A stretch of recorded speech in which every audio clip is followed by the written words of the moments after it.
Hi and welcome. This is my June review for Aries, Sun sign and Aries rising. We start the month with a look at the black moon because recently she's changed house and sign.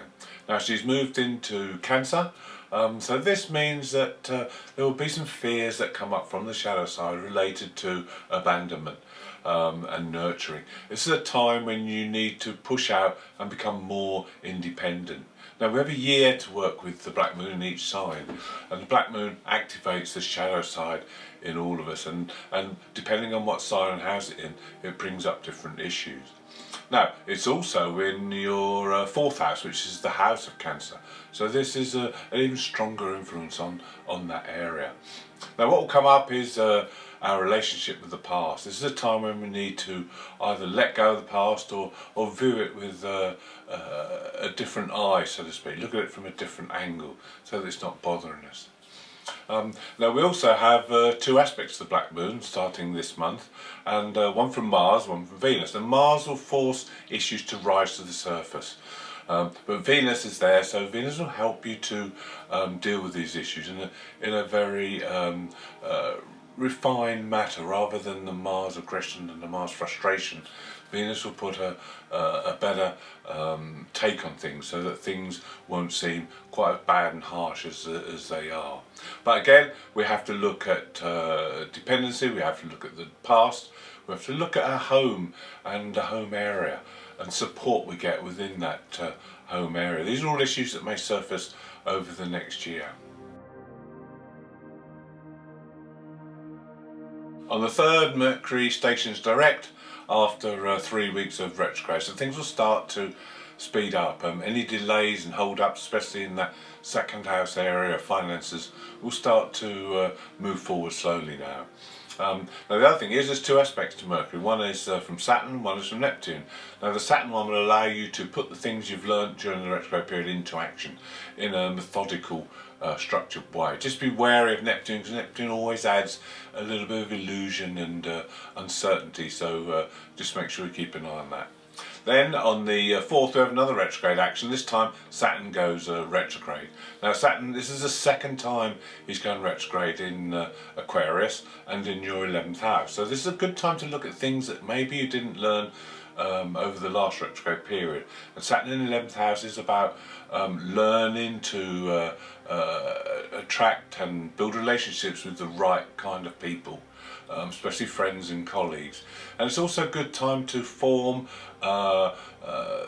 reasonable, I say reasonable, but probably attainable goals and ideals for the future.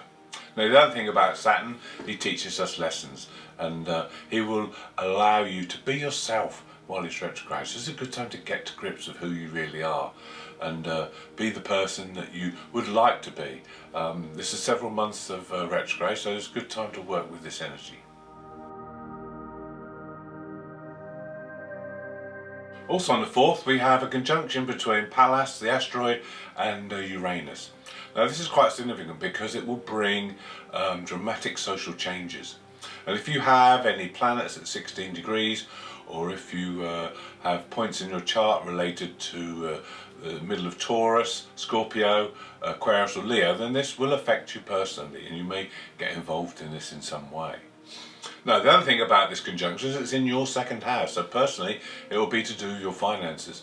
Pallas is about strategy and organisation, Uranus is about rapid change, so together this can be a time when your financial situation changes quite rapidly, hopefully for the better, and it's a good time to get budgets and plans and some kind of forecast for the future organised.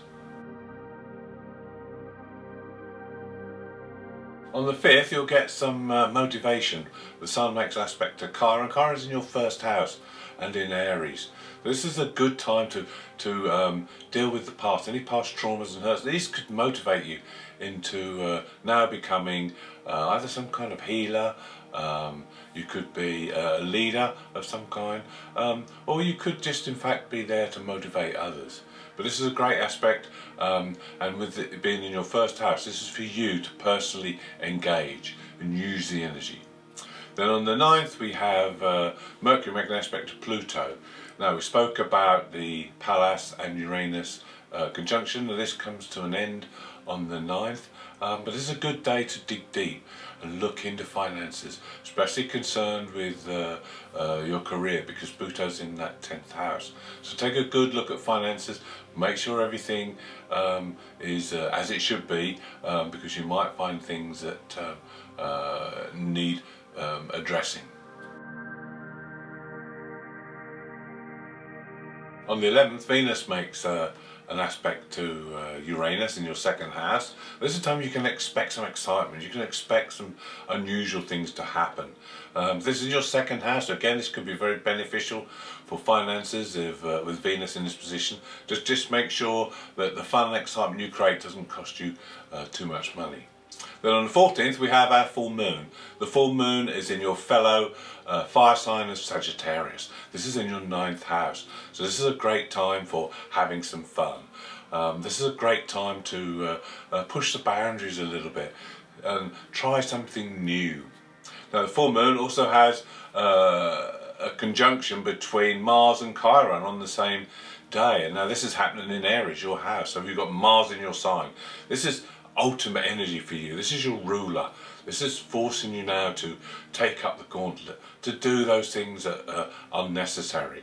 And with Chiron there, again, this has had some effect on the past and healing, and using those past wounds to now motivate you into being an example to others or a leader to others.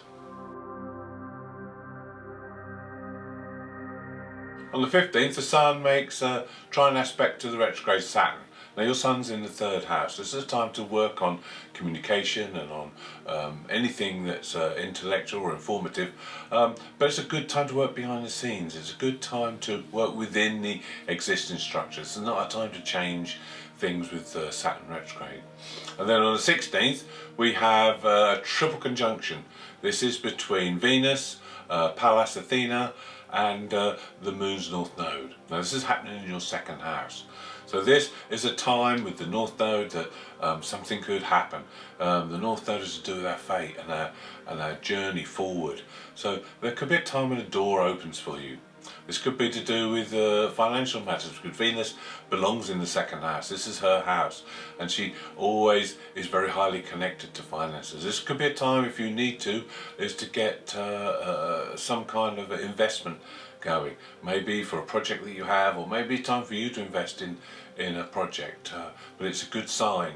The other thing we have is with Pallas, it's great to have a strategy. It's great to get organised and get things working so that you can go forward not having to worry about things.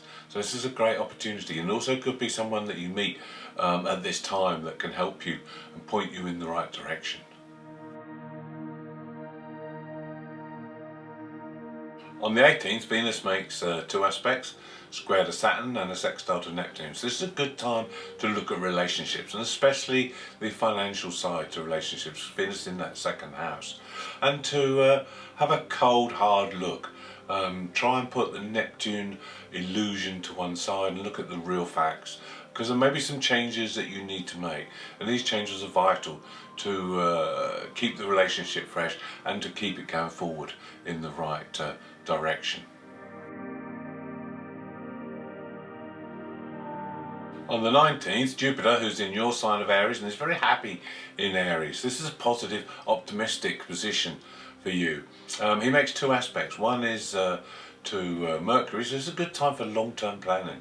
It's a good time to look at where you are now and where you want to be in, say, 5 or 10 years' time, and start to put that plan into some kind of process.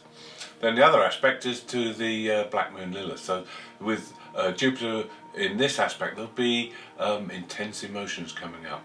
Things will surface. We spoke about the Black Moon earlier.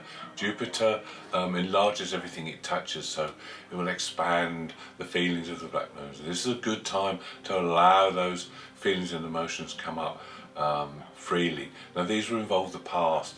These will involve some things that may be a little bit uncomfortable that you need to face. But this is good because in conjunction with the Mercury aspect, this will help you with your planning. This will, if nothing else, will tell you what you don't want to happen anymore. So this can set you off on a road to believing in a new life for yourself.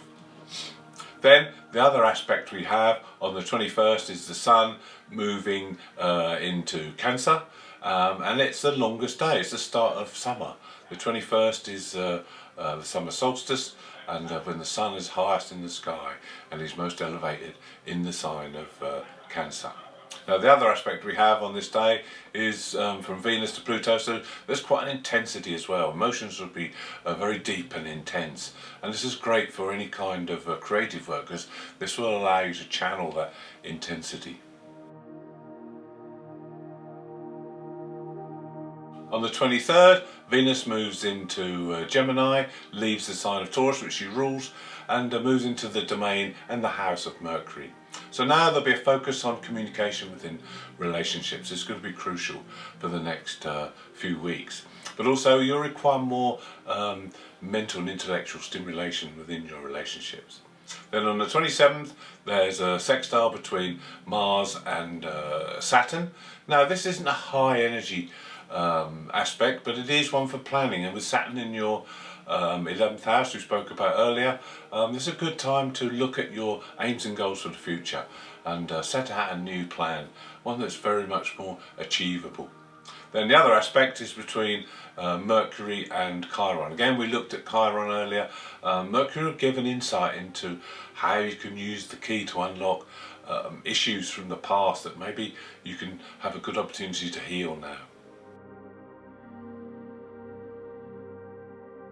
On the 28th we have our second large planet going retrograde. This is Neptune.